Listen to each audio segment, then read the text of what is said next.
नमस्कार साथियों, मैं कल्याण सिंह राजपुरोहित। स्वागत है आपका रजत खंडेलवाल यूट्यूब परिवार में, जहां पर हम RPSC first grade first paper की इंग्लिश पढ़ रहे थे, जिसके अंदर अपने जो नरेशन की 2 क्लासें हो गई थी। आज हम तीसरी क्लास के अंदर जो रिमेनिंग जो टेंस है, मतलब कल हमने प्रेजेंट सिंपल के चारों टेंस पढ़े थे कि उसको पास्ट के सिंपल पास्ट सिंपल के अंदर चारों टेंसों के अंदर जो इंटरचेंज करते हैं वो बताया था। आज हम चलेंगे उससे आगे की जो जो भी अपने आगे की जो एक्सरसाइज है उसके ऊपर चलेंगे। आगे अपन कौन कौन से रूल्स पढ़ने वाले हैं वो चीज़ें बताएंगे, ठीक है। तो आज अपन देखो, सबसे पहले अपन मोटे मोटे तौर पर एक बार देख लेते हैं कि अभी तक अपन ने क्या क्या पढ़ा है, ठीक है। तो देखो, कल अपन ने पढ़ा था ये चेंज ऑफ टेंस कि प्रेजेंट सिंपल जाता है पास्ट सिंपल में, प्रेजेंट कंटिन्यूस जाता है पास्ट कंटिन्यूस में, प्रेजेंट परफेक्ट जाता है पास्ट परफेक्ट में, पास्ट कंटिन्यूस जाता है पास्ट परफेक्ट। ये जो भी ट्रांसफॉर्मेशन था वो आपको समझा दिया था कल। एस ओ एन का फॉर्मूला, फिर इन कॉमा इन्वर्टेड कॉमा को हटाकर दैट का प्रयोग करते हैं। एस ओ एन का प्रयोग मतलब फर्स्ट पर्सन, देखो, फर्स्ट सेकंड और थर्ड पर्सन को किस प्रकार चेंज करते हैं, सब्जेक्ट के अनुसार, ऑब्जेक्ट के अनुसार और नो चेंज। फिर टेंस का ट्रांसफॉर्मेशन, चारों टेंसों को, प्रेजेंट के चारों टेंसों को पास्ट के चारों टेंसों में चेंज करते हैं, वो अपन ने पढ़ लिया था। फिर सेड टू को टोल्ड, सेज टू को टेल्स में, से टू को टेल में। और देखो, प्रेजेंट प्लस फ्यूचर टेंस हो अगर रिपोर्टिंग वर्ब में, तो रिपोर्टेड स्पीच का टेंस चेंज नहीं होगा। यहाँ तक की बातें अपने सब क्लियर हो गई थी। आज चलते हैं आगे। आगे देखो दोस्तों, आज अपन जो रिमेनिंग टेंस है उसके बारे में पढ़ेंगे। देखो, अपन ने ये वाले टेंस तो पढ़ लिए थे कि चार टेंस होते हैं प्रेजेंट के, चारों टेंस उसमें पास्ट में चले जाते हैं। अब देखो पास्ट के टेंस का क्या होता है, जैसे कि पास्ट सिंपल है। ये देखो,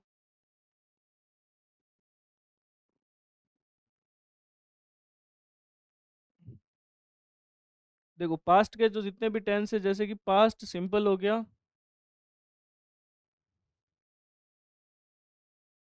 पास्ट कंटिन्यूअस,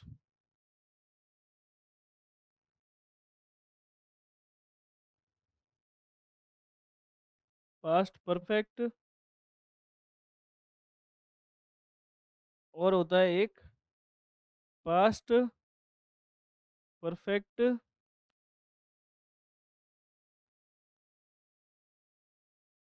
कंटिन्यूअस टेंस।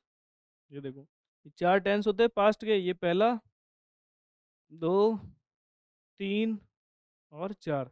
देखो, पास्ट सिंपल होगा, वो किस में जाएगा, वो किस में चेंज होगा। देखो यहाँ से एक तीन दो चार ऐसे याद रखना है, एक तीन और दो चार। तो पहला जो टेंस है पास्ट सिंपल, वो किस में जाएगा, पास्ट परफेक्ट में। किस में जाएगा, पास्ट परफेक्ट में। पास्ट कंटिन्यूअस किस में जाएगा, पास्ट परफेक्ट कंटिन्यूअस में, ठीक है। और ये वाले जो दोनों टेंस है वो चेंज नहीं होंगे, नो चेंज। आई बात समझ में। ये चारों के चारों किस में गए, देखो, पास्ट जो सिंपल है वो किस में गया, पास्ट परफेक्ट में। फिर पास्ट कंटिन्यूअस था, वो किस में गया, पास्ट परफेक्ट कंटिन्यूअस में। पास्ट परफेक्ट है वो चेंज नहीं होता है, पास्ट परफेक्ट कंटिन्यूअस टेंस भी चेंज नहीं होता है, ठीक है। अब देखो, अब आपको टेंस का सारा ट्रांसफॉर्मेशन समझ में आ गया। प्रेजेंट के जो टेंस होंगे वो किस में जाएंगे, पास्ट में, चारों के चारों। जैसे कि एक, दो, तीन, चार, इसको ऐसे याद रखना है, एक दो तीन चार, मतलब प्रेजेंट के चारों टेंस किस में जाएंगे वापस, एक, दो, तीन और चार। देखो, प्रेजेंट के चारों चारों टेंस किस में गए, पास्ट के चारों में। प्रेजेंट के चारों टेंस किस में गए, पास्ट के चारों टेंस में। फिर देखो यहाँ पर कौन सा फॉर्मूला लग रहा है, एक जा रहा है तीन में और दो जा रहा है चार में। ये पास्ट के, ये दोनों, ये भी पास्ट और ये भी पास्ट। देखो, पास्ट के जो सिंपल है वो जा रहा है पास्ट परफेक्ट में, पास्ट कंटिन्यूअस है वो किस में जा रहा है, पास्ट परफेक्ट कंटिन्यूअस में। अब देखो, इसकी हेल्पिंग वर्ब वगैरह तुम्हें मैं पहले ही समझा चुका हूँ, इसलिए मैं वापस नहीं बताऊंगा। बार बार टाइम खराब करने से कोई मतलब नहीं है। जल्दी जल्दी अपने को ये टॉपिक निपटाना है, तो इसलिए अपन इसको शॉर्ट में पढ़ेंगे थोड़ा-सा कि अब बार-बार मैं आपको हेल्पिंग वर्ब वगैरह नहीं बताऊँगा। तो देखो यहाँ पर मैंने बता दिया था पास्ट परफेक्ट और past perfect continuous no change, ये दोनों टेंस चेंज नहीं होते। बाकी के जो ट्रांसफॉर्मेशन था वो मैंने आपको बता ही दिया है। तो आगे चलते हैं। यहाँ तक तो हो गया था, अब टेंस का ट्रांसफॉर्मेशन भी आपको समझ में आ गया। अब चलते हैं अपन आगे मॉडल के चेंज में। मतलब जैसे कि मॉडल आएँगे, जैसे कि शैल और विल आ गया। देखो अपन वहाँ पे पैसिव वॉइस में भी विल को वुड में, शैल को शुड में ऐसे बदलते थे। यहाँ पे भी शैल और विल आएगा तो उसको किस में बदलेंगे? शुड और वुड में। आई बात समझ में? शैल और विल को किस में बदलेंगे? शुड और वुड में। मे को किस में बदलना है? माइट में। कैन को किस में बदलना है? कुड में। ये बात समझ में आ गई सबको? ये जितने भी मॉडल है, जितने भी मॉडल है, ये किस प्रकार चेंज होंगे समझ में आ गया आपको? कैन को कुड में, मे को माइट में और विल को वुड में, शैल को शुड में, ठीक है? ये मॉडल का चेंज हो गया। देखो ये अपने जो फ्यूचर टेंस के अंदर जो मैंने आपको ये नहीं बताया कि फ्यूचर में किस प्रकार चेंज होता है। तो फ्यूचर के अंदर जब अपन टेंस का ट्रांसफॉर्मेशन करते हैं, तो फ्यूचर के जो बाकी के दोनों टेंस होते हैं वो तो चेंज नहीं होते, लेकिन विल और शैल को ये अपन किस में चेंज करते हैं? शैल को शुड में, विल को वुड में। बाकी का सारा जो मटेरियल होता है वो सेम का सेम रहता है। इसलिए आपको फ्यूचर के बारे में इतना पढ़ना नहीं है और फ्यूचर के उसमें से कोई क्वेश्चन आता भी नहीं है और आपको पढ़ना भी नहीं है। सिर्फ और सिर्फ ये ध्यान रखना है कि विल किस में चेंज होगा? वुड में। शैल किस में चेंज होगा? शुड में। मे किस में चेंज होगा? माइट में। कैन किस में चेंज होगा? कुड में। ठीक है, अब देखो चेंज ऑफ टाइम, ये भी इंपॉर्टेंट है। इसको आप एक तरीके से यहाँ पर आप लिख लेना, ये मोस्ट इंपॉर्टेंट चीज है। ये क्या है? Most important. जो अपना जो लास्ट जो 10% बचा था,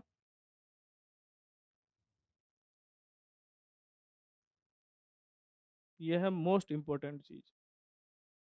ठीक है, जो लास्ट 10% जो क्वेश्चन सही होने के चांसेस है वो इससे बढ़ जाएंगे कि टुडे को बदलते हैं अपन किस में? दैट डे में। टुमारो को द नेक्स्ट डे। यस्टरडे को द प्रीवियस डे। टुनाइट को दैट नाइट। ये बात ध्यान रखनी है। देखो टुडे को किस में बदलना है? दैट डे में। टुडे को किस में बदलना है? देखो टुडे को किस में बदल रहे हैं अपन? दैट डे में। टुमारो को किस में बदल रहे हैं? द नेक्स्ट डे में। यस्टरडे को किस में बदल रहे हैं? द प्रीवियस डे में। फिर टुनाइट को किस में बदल रहे हैं? दैट नाइट में। आई बात समझ में? इतना सबको समझ में आ गया? आगे की स्लाइड पे चलते हैं। हेयर को बदलते हैं अपन किस में? देयर में। दिस को बदलते हैं दैट में। दीज को बदलते हैं दोज में। नाउ को बदलते हैं देन में। तो इस प्रकार ये जो वर्ड्स होते हैं ये पीछे लिखे हुए आते हैं सेंटेंस के, उसको आप किस प्रकार इंटरचेंज करेंगे उसके बारे में लिखा हुआ है। तो देखो टुडे को किस में बदलना है? दैट डे में। टुनाइट को दैट नाइट। फिर शायद ये कलर दिख नहीं रहा होगा आपको, इसको चेंज कर लेते हैं एक बार। डार्क कलर ले लेते हैं ये वाला, ठीक है। हेयर को किस में बदलना है? देयर में। दिस को दैट में। दीज को दोज में। नाउ को देन में, ठीक है। तो ये जो इंटरचेंज है,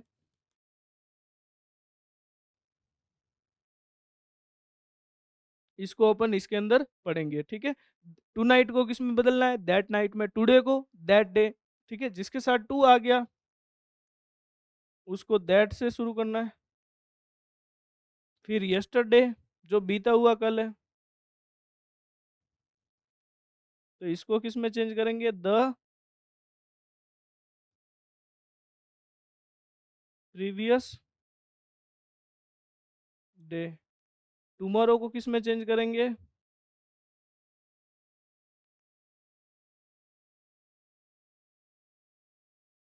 द नेक्स्ट डे।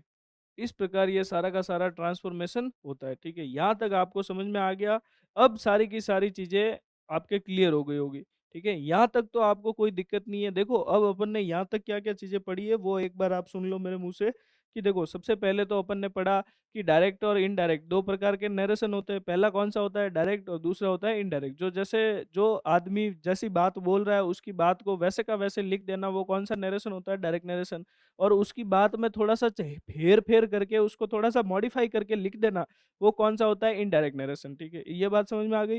फिर डायरेक्ट से इनडायरेक्ट जाते हैं तो अपन क्या करते हैं, सबसे पहले इन्वर्टेड कॉमा हटाते हैं, इन्वर्टेड कॉमा को हटाने के बाद उसके साथ कंजंक्शन किसका प्रयोग करेंगे, दैट का। अब देखो दैट कंजंक्शन कहाँ आएगा, जहाँ पर जो सेंटेंस होगा वो या तो सकारात्मक होगा या फिर नकारात्मक होगा। लेकिन अगर इंटरोगेटिव आ गया, प्रश्नवाचक वाक्य आ गया, तो उसमें अपन कौन से कंजंक्शन का प्रयोग करेंगे, वो मैं यहाँ आगे बताऊँगा। आगे देखो मैंने बताया ना आपको कि जैसे अपन बेसिक से शुरू करेंगे, धीरे-धीरे छोटी-छोटी चीज़ों को पढ़ते-पढ़ते अपन हम जब आगे चलेंगे, तो आपको चीज़ें ढंग से समझ में भी आएगी और दूसरा क्या है कि आपके डाउट्स भी क्लियर होते रहेंगे, ठीक है? तो देखो यहाँ तक अपन ने ये पढ़ा, फिर अपन ने क्या पढ़ा, सैड टू को किसमें बदलना है, टोल्ड में, फिर सेज टू को किसमें बदलना है, टेल्स में, और फिर से टू को किसमें बदलना है, टेल में, ठीक है? ये बात समझ में आ गई। फिर आपको एसओएन का फॉर्मूला पता है, फर्स्ट पर्सन को सब्जेक्ट के अनुसार, सेकंड पर्सन को ऑब्जेक्ट के अनुसार और थर्ड पर्सन चेंज नहीं होते, ठीक है? फिर यस्टरडे को द प्रीवियस डे, टुमारो को द नेक्स्ट डे, फिर हेयर को देयर, नाउ को देन, दिस को दोज और दिस को दैट में, ये सारी चीज़ें ट्रांसफॉर्मेशन करनी आपको आ गई। अब देखो इंट्रोगेटिव सेंटेंस आ गया। अब देखो इंट्रोगेटिव सेंटेंस होते हैं वो 2 प्रकार के होते हैं।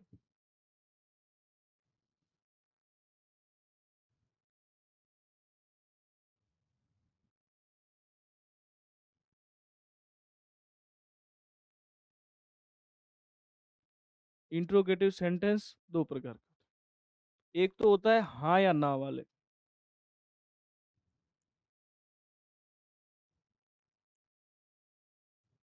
फिर दूसरा होता है डब्ल्यूएच वर्ड्स वाले। अब देखो डब्ल्यूएच वर्ड्स कौन-कौन से होते हैं, जैसे व्हाई हो गया, व्हाट हो गया, व्हेन हो गया, वेयर हो गया, फिर हाउ हो गया। देखो हाउ भी डब्ल्यूएच वर्ड्स में ही आता है, बस ये है कि इसमें डब्ल्यू पीछे आ गया, एच आगे आ गया। देखो तो ऐसे कंफ्यूज नहीं होना है। मैं क्या बोल रहा हूँ कि ये जो प्रश्नवाचक शब्द है, मतलब ये लेके नहीं बैठना है कि सर डब्ल्यूएच से ही शुरू होना चाहिए, ऐसा नहीं। मतलब मीनिंग उसका भी वही है कि ये उस दूसरे टाइप में आता है, और ये एक एक टाइप होता है यस और नो वाले। जैसे देखो मैं तुम्हें पूछता हूँ कि क्या तुम कल बाजार जाओगे, तो इसका मतलब क्या हो गया, तुम्हें सिर्फ और सिर्फ क्या आंसर देना है, या तो जाओगे या फिर नहीं जाओगे, हाँ या ना। लेकिन अगर मैं ये पूछता हूँ मैं कि तुम कल बाजार से क्या-क्या लेके आओगे? तो अब तुम ये थोड़ी बोलोगे कि हाँ या ना। हाँ या ना में इसका आंसर नहीं हो सकता है। यहाँ पर तुम क्या बोलोगे कि मैं कल मार्केट जाऊँगा, वहाँ से मैं 2 तो लाऊँगा लक्ष्य की गाइड, फिर 2 लाऊँगा अपने दूसरी किसी कोचिंग के नोट्स वग़ैरह, फिर मैं 2 लाऊँगा अपने और भी बहुत सारे जो भी मार्केट में अवेलेबल बुक्स है, उसमें से कुछ भी उठा के ले आऊँगा, फिर उसको पढ़ूँगा नहीं, घर पे लाके सजा दूँगा। तो इस प्रकार जो व्हाट का आंसर होगा, वो एक बड़ा विस्तृत आंसर होगा। तो इस प्रकार के जो इंट्रोगेटिव सेंटेंस होते हैं, वो किससे शुरू होते हैं? डब्ल्यूएच से। ये 2 प्रकार के हो गए। तो देखो, जहाँ हाँ या ना वाले सेंटेंस होंगे, उनमें कंजंक्शन किसका प्रयोग होगा? इफ या फिर वेदर का। इफ या फिर वेदर का। लेकिन जो डब्ल्यूएच वर्ड्स होंगे, उसमें जो कनेक्शन आए कंजंक्शन आएगा, जो 2 अपने जो रिपोर्टिंग वर्ब और रिपोर्टेड स्पीच को जोड़ेगा, वो कौन-सा होगा? हमेशा डब्ल्यूएच वर्ड्स। आई बात समझ में? देखो सबसे पहले तो ध्यान रखना है कि अफर्मेटिव सेंटेंस में कंजंक्शन किसका प्रयोग करेंगे?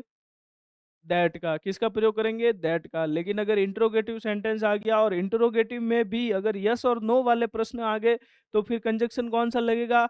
इफ या फिर वेदर। इफ या फिर वेदर। और अगर डब्ल्यूएच वर्ड से स्टार्ट होने वाले सेंटेंस आ गए, तो उसके अंदर कंजंक्शन किसका प्रयोग करेंगे अपन? डब्ल्यूएच का। डब्ल्यूएच वर्ड्स जो भी दिया हुआ होगा, जैसे व्हाट दिया हुआ है तो व्हाट आएगा, व्हेन आएगा तो व्हेन आएगा, वेयर आएगा तो वेयर को कंजंक्शन के रूप में प्रयोग करेंगे, व्हाई आएगा तो व्हाई को कंजंक्शन के रूप में प्रयोग करेंगे। आई बात समझ में? यहाँ तक सबको क्लियर हो गया? अब चलते हैं आगे।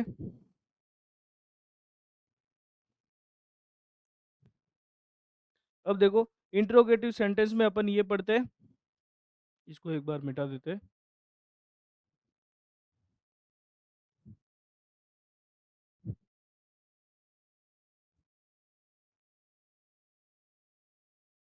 देखो इंट्रोगेटिव सेंटेंस में क्या करना है, सबसे पहले तो यहाँ वाले जो पार्ट है उसको देखना है। देखो अब ये जो को हेल्पिंग वर्ब को आगे ला रहा है, आर यू कमिंग, और पीछे क्वेश्चन मार्क है, तो ये क्या कैसे सेंटेंस हो गया?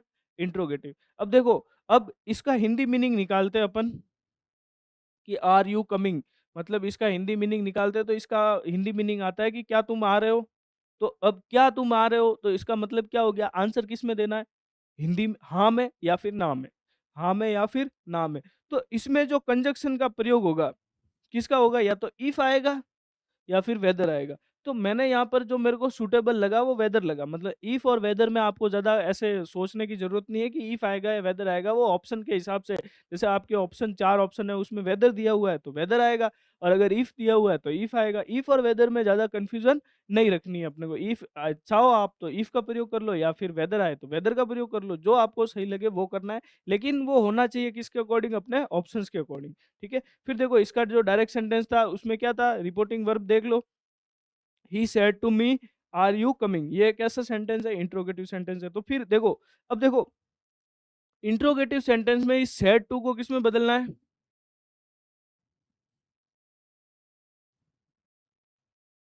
सेड टू को बदलना है आस्क्ड में। सेड टू को किस में बदलना है? आस्क्ड में। ये बात ध्यान रखनी है कि सेड टू की जगह क्या आएगा? आस्क्ड।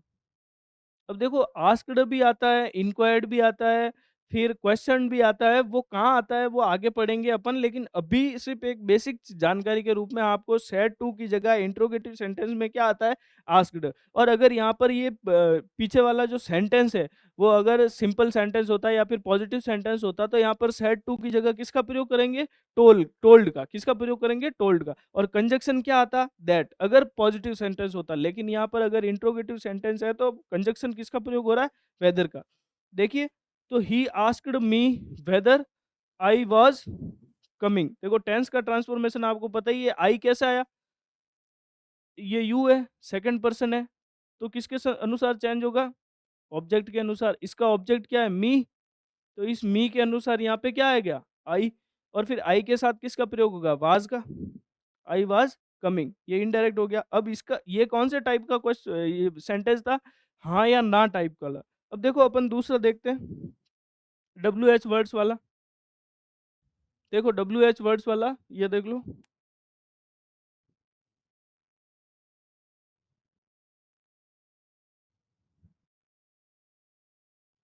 इसको मिटा देना, ये इसका ही जो direct sent indirect direct indirect change किया हुआ है इसलिए।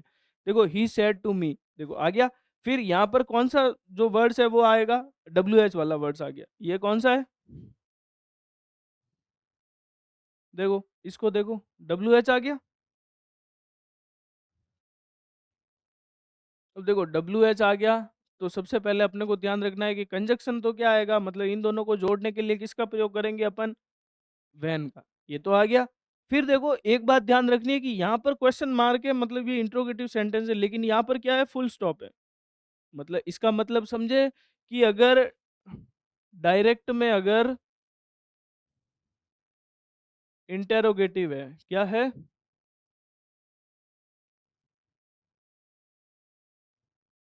तो इनडायरेक्ट में क्या आएगा?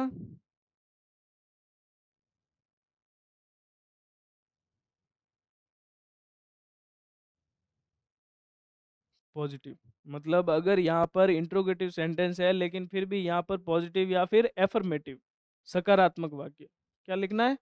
सकारात्मक। और अगर यहाँ पर नकारात्मक होगा तो यहाँ पर भी नकारात्मक होगा। लेकिन अगर यहाँ पर इंट्रोगेटिव है, प्रश्नवाचक वाक्य है, कैसा वाक्य? प्रश्नवाचक। अगर यहाँ पर प्रश्नवाचक वाक्य है तो भी जब अपन इसको इनडायरेक्ट सेंटेंस में बदलेंगे तो यहाँ पर कौन सा सेंटेंस आएगा? सकारात्मक वाक्य। ये क्या आएगा? सकारात्मक वाक्य। ठीक है, कैसे आया आपको समझ में आ गया? अब देखो सेड टू की जगह क्या आया? आस्क्ड। He asked me. फिर कंजक्शन कौन सा आया? व्हेन। अब इसको देखो, हेल्पिंग वर्ब इसकी आगे, इसका नॉर्मल सेंटेंस बनाना है तो कैसे बनाएंगे? देखो इंट्रोगेटिव सेंटेंस से अगर पॉजिटिव सेंटेंस में बना, या फिर पॉजिटिव सेंटेंस से आपको इंट्रोगेटिव में जाना है, तो मैंने आपको जब टेंस पढ़ाए थे तो मैंने बताया था कि इंट्रोगेटिव बनाने के लिए आपको सबसे पहले क्या करना है? उसकी हेल्पिंग वर्ब को लाना है आगे। तो यहाँ पर अगर पॉजिटिव बनाएंगे तो हेल्पिंग वर्ब पीछे चली जाएगी। तो देखो सबसे पहले यहाँ का जो सब्जेक्ट है वो क्या है? यू। यू है, सेकंड पर्सन है। तो देखो एस ओ एन फॉर्मूला याद करो। सेकंड पर्सन किसके अनुसार चेंज होता है? ऑब्जेक्ट के अनुसार। अब देखो इसका ऑब्जेक्ट कौन सा है? ये हो गया इसका सब्जेक्ट, ये हो गया इसका ऑब्जेक्ट, तो इसके अनुसार चेंज होगा। अब मी का सब्जेक्टिव केस क्या होगा?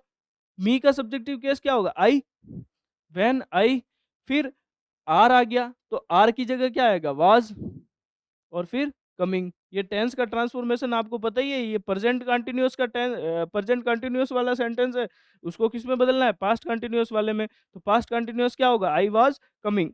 और यहाँ पे क्या था? Are you coming. तो आर यू कमिंग यहाँ पर इंट्रोगेटिव में था, इसको अपन ने किस में चेंज किया? पॉजिटिव सेंटेंस में। ठीक है, समझ में आ गया सबको? और टेंस का जो चेंज था वो अपन ने पहले ही पढ़ लिया था कि प्रेजेंट के चारों टेंस किस में जाते हैं? पास्ट में। ये यहाँ तक आ गया। अब देखो रूल्स। सेड टू को किस में बदलना है? आस्क्ड, क्वेश्चन, इंक्वायर्ड, इंटेरोगेटेड में बदलता है। ठीक है, क्वेश्चन मार्क को फुल स्टॉप में बदलते हैं। मतलब क्वेश्चन मार्क है तो उसको फुल स्टॉप में कब बदलेंगे? जब इंट्रोगेटिव से क्या बन जाएगा? पॉजिटिव सेंटेंस, सकारात्मक वाक्य। जब प्रश्नवाचक से अपन क्या बनाते हैं? सकारात्मक वाक्य। तो इस प्रश्नवाचक चिन्ह की जगह क्या आ जाता है? Full stop. आई बात समझ में? और हाँ या ना वाले वाक्यों में इफ या वेदर का प्रयोग होता है। मतलब इंक्वायर्ड, वेदर या फिर इफ, मतलब जो कंजक्शन होगा वो किसका प्रयोग होगा? इफ और वेदर का। किसकी जगह पे? दैट की जगह पे। किसकी जगह पे? दैट की जगह पे। और अगर डब्ल्यू एच वाला वर्ड्स आ गया तो डब्ल्यू एच वाला वर्ड्स आ गया तो कंजक्शन किसका प्रयोग करेंगे? डब्ल्यू एच वर्ड्स का, स्वयं का। ठीक है, आई बात समझ में? आगे चलते हैं। फिर आता है इम्पेरेटिव सेंटेंस। अब देखो इम्पेरेटिव सेंटेंस क्या होते हैं। देखो, मैं तुमसे कहता हूँ कि मुझे एक पानी का ग्लास लाकर दो। कृपया करके मुझे एक पानी का ग्लास लाकर दो। मतलब मैं ऐसे कहता हूँ कि please give me a glass of water.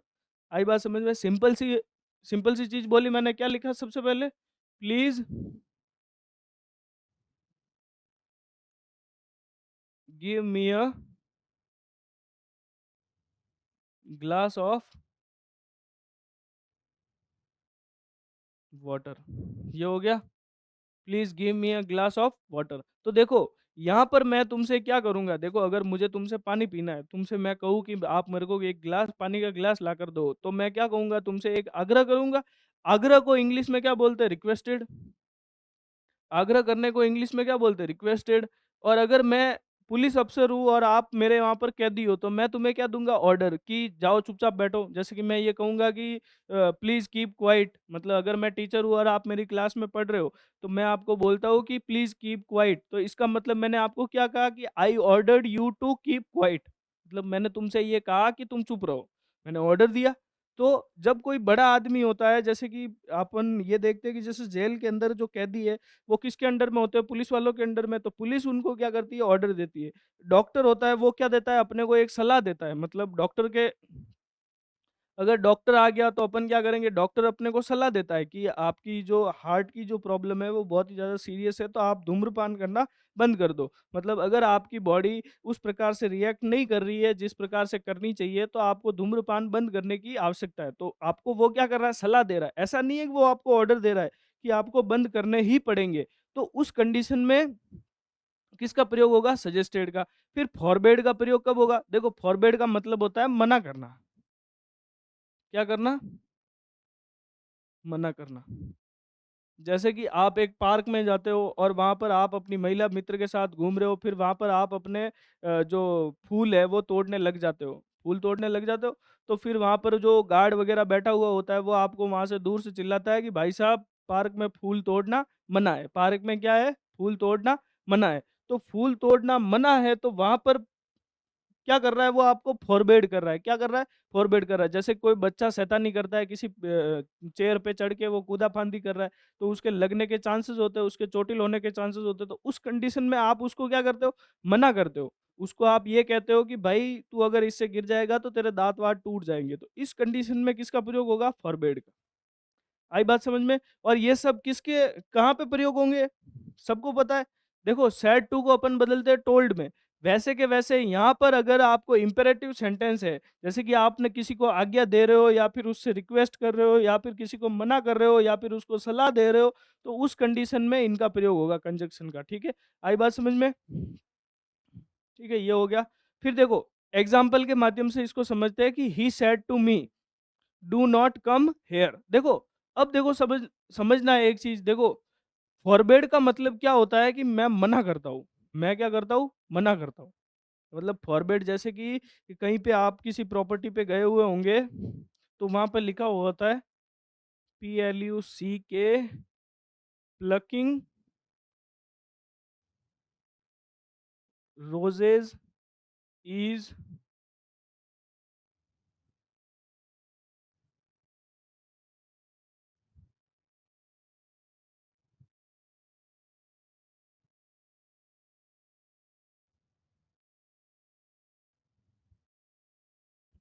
Plucking roses is forbidden, मतलब गुलाब तोड़ना मना है। गुलाब तोड़ना क्या है? मना है। तो यहाँ पर ये जो सेंस आ रहा है, ये नॉट का सेंस आ रहा है, मतलब नेगेटिव सेंस ऑलरेडी आ रहा है।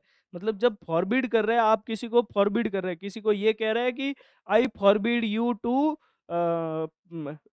प्लग द रोज, मतलब मैं ये कहता हूँ I forbid you to plug the rose, मतलब इसका सेंस क्या हो गया, इसका मतलब क्या हो गया कि मैं तुम्हें ये काम करने से रोक रहा हूँ, मतलब मैं तुम्हें ये कह रहा हूँ कि तुम्हें ये काम नहीं करना चाहिए। तो इसके अंदर वो नॉट का सेंस ऑलरेडी आ गया। तो जब अपन फॉरबिड का प्रयोग करते हैं तो उसके साथ नॉट का प्रयोग नहीं होता है, ये बात ध्यान रखनी है। सबको पता चल गया। जब आपने यहाँ पर फॉरबिड का प्रयोग कर दिया, फॉरबिड, देखो इसके बीच में ये गैप नहीं है, ध्यान रखना, ये थोड़ा टाइपिंग का मिस्टेक है। तो he forbid me to come there, मतलब देखो यहाँ पे क्या था, he said to me do not come here, यहाँ पे आया था डू नॉट कम हियर, लेकिन यहाँ पर मैंने क्या बोल दिया, he forbid me to come there. और ये क्वेश्चन है वो आरपीएससी में आया हुआ है, ये क्वेश्चन है वो आरपीएससी में आया हुआ है। और यही कंफ्यूजन क्रिएट करता है कि सर यहाँ पे तो नॉट था लेकिन यहाँ पर कहाँ गया। तो ये यहाँ पर नॉट का विलोपन हो गया कि क्यों, क्योंकि यहाँ पर हमने फॉरवर्ड का प्रयोग कर दिया। देखो इसको ऐसे समझो कि जैसे कि अभी सर्दियाँ, मतलब अभी गर्मी आने वाली है, ठीक है, लेकिन अगर मान लो कि यहाँ पर बरसात हो जाती है, जैसे जयपुर के अंदर बारिश हो जाती है और मौसम ठंडा हो जाता है, तो मैं तुम्हें कहूंगा कि आइसक्रीम मत खाओ। एक तो मैंने ये बोला कि तुम्हें आइसक्रीम नहीं खानी है, ये बोल दिया। अब दूसरे उसी के स्थान पे मैं ये बोलता हूँ कि मैं तुम्हें मना करता हूँ कि आइसक्रीम खाओ, मतलब मैं तुम्हें आइसक्रीम खाने से मना करता हूँ, आइसक्रीम खाने से मना करता हूँ। अब यहाँ पर कहीं पे भी मैंने नहीं बोला, नहीं तो नहीं बोला। देखो इसको ऐसे समझो, मैं लिख के बताता हूँ, नहीं तो आप और कंफ्यूज हो जाओगे कि मैं, एक मिनट,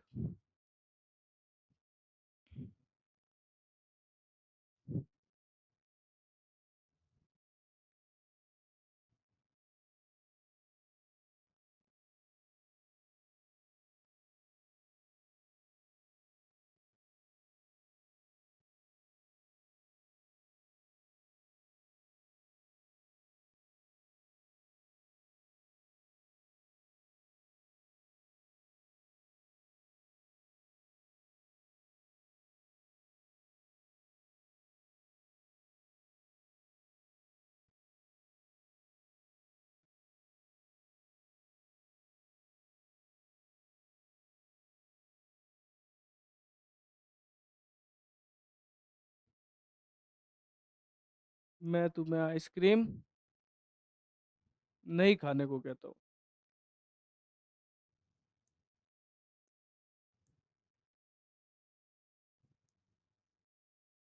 अब देखो ऊपर वाले सेंटेंस में मैं क्या, मैंने यहाँ पर नहीं का प्रयोग किया क्या, यहाँ पर आपको इस पूरे सेंटेंस में नहीं का प्रयोग दिखाई दे रहा है क्या, लेकिन यहाँ पर जो नीचे वाला सेंटेंस है उसके अंदर मैंने किसका प्रयोग किया है, नहीं का।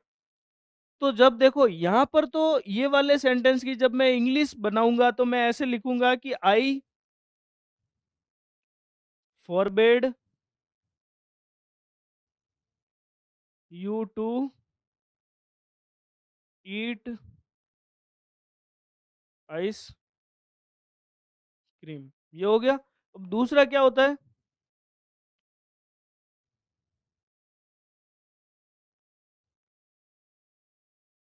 आई do not let you eat ice cream.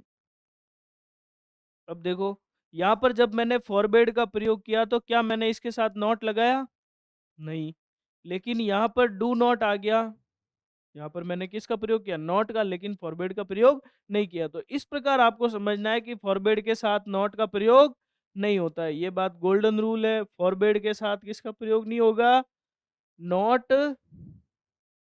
नहीं आता है। मतलब अगर फॉरवर्ड आ गया, आपने अगर कंजंक्शन फॉरवर्ड लगा फॉरवर्ड अपने जो रिपोर्टिंग वर्ब में सेड टू की जगह फॉरवर्ड लगा दिया, तो फिर आपको नॉट लगाने की ज़रूरत नहीं है, ठीक है? आ गया समझ में सबको? फिर देखो, ही said call the first witness now, मतलब यहाँ पर देखना है कि यहाँ पर उसने कहा कि देखो अब यहाँ पर एक और लफड़ा आ गया कि देखो यहाँ पर ही सेड आ गया, यहाँ पे देम आ गया, लेकिन यहाँ पर तो देम था ही नहीं। तो ये कैसे पता चलेगा कि अपने को यहाँ देम आया है नहीं है? तो यहाँ पर अपने को इमेजिनरी एक सब्जेक्ट मानना है। और वो सब्जेक्ट और ऑब्जेक्ट कैसे मानते हैं वो देखो। जैसे कि तुम एक कोर्ट रूम में बैठे हो, ठीक है? कोर्ट रूम में बैठे हो, जैसे कि ये कोर्ट रूम है, ठीक है? ये होता है जज, और यहाँ पर ये लोग बैठे हैं, ठीक है?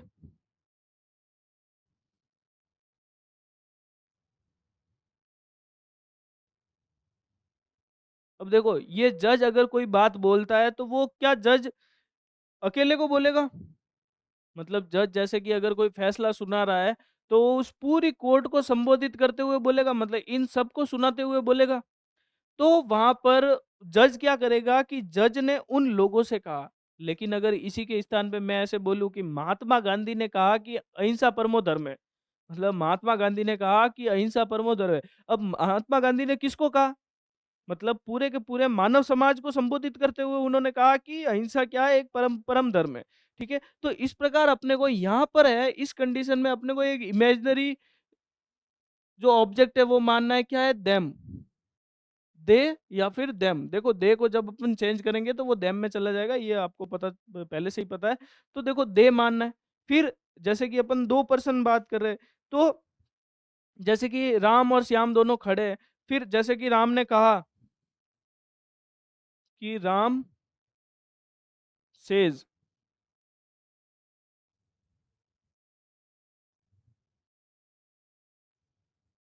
You can not eat apples. आ गया समझ में? तो देखो, Ram says you can not eat apples, मतलब राम ने कहा कि तुम सेब नहीं खा सकते हो। तो अब बताओ मेरे को कि राम ने कितने लोगों से ऐसा कहा होगा कि आप सेब नहीं खा सकते? देखो, जब दो लोगों के बीच की बात हो रही है, जैसे मैं और आप बात कर रहे हो, एक स्टूडेंट है मेरा और मैं हूँ, तो मैं इस स्टूडेंट को कह रहा हूँ कि बेटा तुम्हें, अगर तुमने ढंग से पढ़ाई नहीं की तो तुम फर्स्ट ग्रेड में फेल हो जाओगे, ठीक है? तो ये हम दोनों के बीच की बात है, तो इमेजिनरी जो सब्जेक्ट मानूंगा वो मैं यहाँ पर किसको मानूंगा? हिम को। ऑब्जेक्ट किसको मानूंगा? इमेजिनरी, ये इमेजिनरी ऑब्जेक्ट है, ठीक है?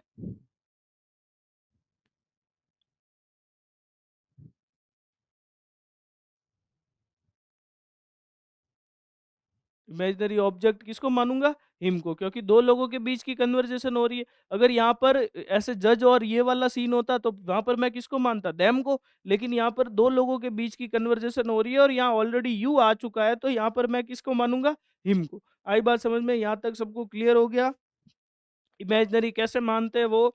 तो देखो यहाँ पर इसका चेंज किस प्रकार होगा कि he said call the first witness now. He, देखो अब देखो उसने क्या कहा, देखो ये जज है, ये क्या है? जज है। कॉल द फर्स्ट विटनेस, अब विटनेस गवाहों की जरूरत किसको होती है? जज को। तारीख पे तारीख सनी देओल के जैसे कौन मांगने जाता है? जज के पास ही जाता है सनी देओल, हेडपंप उखाड़ के बोलता है कि सर जज साहब आप तारीख पे तारीख दिए जा रहे हो। तो वो जो तारीख पे तारीख देता है वो कौन होता है? जज होता है। तो उस जज ने क्या कहा कि call the first witness now, मतलब पहले जो गवाह है उसको बुलाओ। Call the first witness now, मतलब प्रथम जो गवाह है उसको सबसे पहले बुलाओ। तो ये किसने कहा? जज ने। तो जज क्या करता है? हमेशा ऑर्डर देता है। जज ऐसे थोड़ी कहेगा कि मैं तुम्हारे हाथ जोड़ता हूँ भाई साहब, पहले विटनेस को बुला लो, ऐसा थोड़ी कहेगा। जज है, बड़ा आदमी है, तो वो क्या करेगा? ऑर्डर देगा। तो ही ऑर्डर्ड देम टू। अब देखो ऑर्डर के साथ किसका प्रयोग होगा? देम के साथ टू। अब देखो ये टू कहाँ से आया? देखो ये टू कहाँ से आया? ये वाला टू, ये वाला टू कहाँ से आया? तो देखो ये वाले जो ऑर्डर्ड है, रिक्वेस्टेड है, सजेस्टेड है, फॉरवर्ड है, इनके साथ हमेशा किसका प्रयोग करेंगे? टू का। किसका प्रयोग करेंगे? टू का। देखो suggested to, order to, requested to, forward to, किसका प्रयोग करेंगे? टू का। हमेशा किसका प्रयोग होगा? टू। और ये टू किसके बाद आएगा? ये जो ऑब्जेक्ट होगा उसके जस्ट बाद में किसका प्रयोग करेंगे? टू का। To call the first witness. Now को किस में चेंज करना है? देखो ये यहाँ पे नाउ था, नाउ किस में चेंज हो गया? देन में। क्वेश्चन मार्क की जगह क्या आ गया? Full stop. आई बात समझ में? सबको क्लियर हो गया? अब चलते हैं अपन आगे एक्सक्लेमेटरी सेंटेंस पे।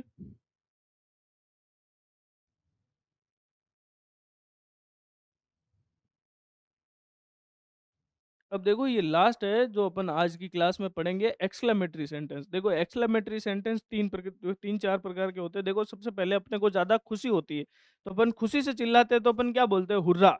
क्या बोलते हैं? हुर्रा! कि I made it, hurrah I made it. तो एक्सक्लेम्ड विद जॉय, मतलब अब जब अपने को ज़्यादा खुशी होती है, जैसे कि कल 2-3 दिन पहले जब आरसीबी का फर्स्ट मैच हुआ था तो आरसीबी जीत गई, तो फिर मैं भी उसी प्रकार खुशी से उछला था कि ये आरसीबी जीत गई, ये ऐसा बोल दिया, या फिर हुर्रा बोल दिया कि हुर्रा आरसीबी वॉन। तो इस प्रकार के जो सेंटेंस होते हैं उसमें किसका प्रयोग करेंगे अपन? एक्सक्लेम्ड विद जॉय का। किसका प्रयोग करेंगे? Exclaimed with Joy, exclaimed with Joy. लेकिन अगर उसी के स्थान पे अगर मैं कहता कि अगर आरसीबी हार जाती तो मैं सिर पकड़ के बैठ जाता, मैं बोलता अलास कि आरसीबी हार गई, alas RCB loses.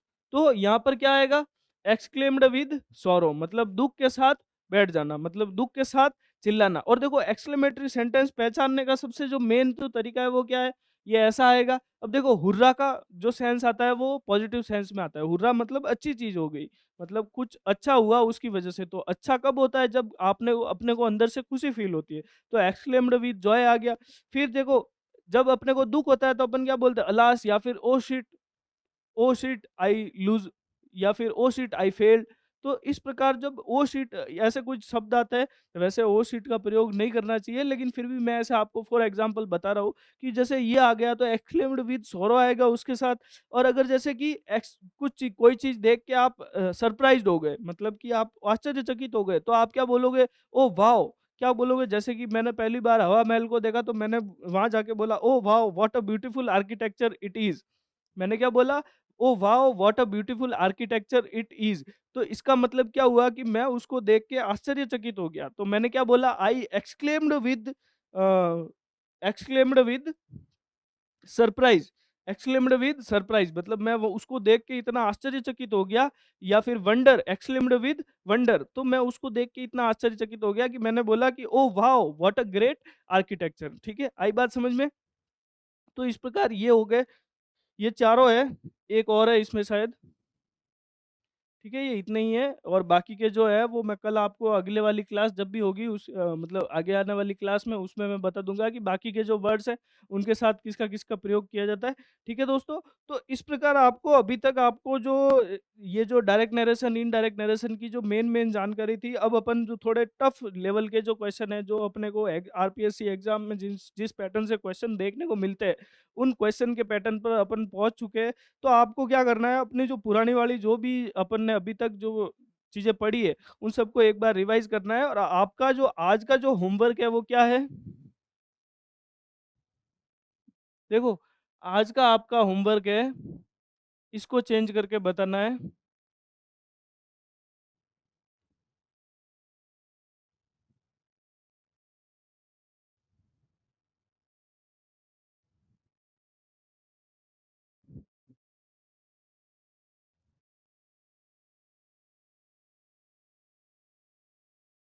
Stop smoking. Ram said to me stop smoking. इसका आपको डायरेक्ट नरेशन से,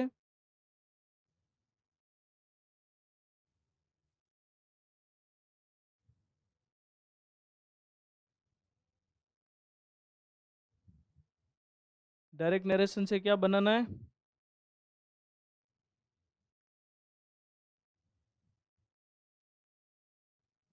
इनडायरेक्ट नरेशन। और इसका आंसर आप किसके माध्यम से दोगे? कमेंट के माध्यम से। कमेंट में आपको इसका आंसर लिखना है, और इसका जो भी मैं क्वेश्चन दे रहा हूँ उसके आंसर आपको लिखने ही है। मतलब अगर आप उससे लिखोगे, आपकी प्रैक्टिस होगी, आप डिस्कस करोगे, अगर आप गलत करते हो तो आपके जो साथी है जो उस करेक्शन को सही करने की कोशिश करेंगे, और अगर उन साथियों से भी वो करेक्शन सही नहीं हो पाता है तो फिर मैं उनका जो पर्सनली है उनके डाउट क्लियर करूंगा।